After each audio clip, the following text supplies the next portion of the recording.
Morning, tubers. Here's a quick video for you.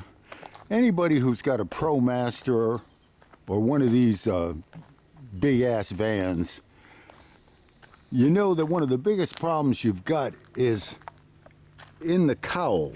Not only sealing it up, which is a whole nother issue, but I'm going to talk about these tiny little drain plugs. There's one here, or drain holes I should say, and there's one over here. Now, this is my solution. See, I live in a place that there's lots of pine needles and, I mean, look, everything, trees, it's all here, falling down on the van.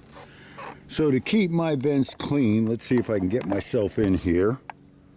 There we go. Do you see that little piece of plastic string? Well, I'm going to pull it out so you can see it. All it is a little, hell, only about a 6-inch piece of plastic weed trimmer string. I've tied a knot in it, and you put that down in your vent hole,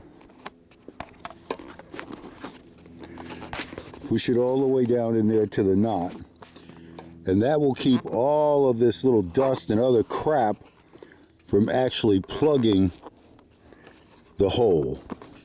I'm having pretty good success with this.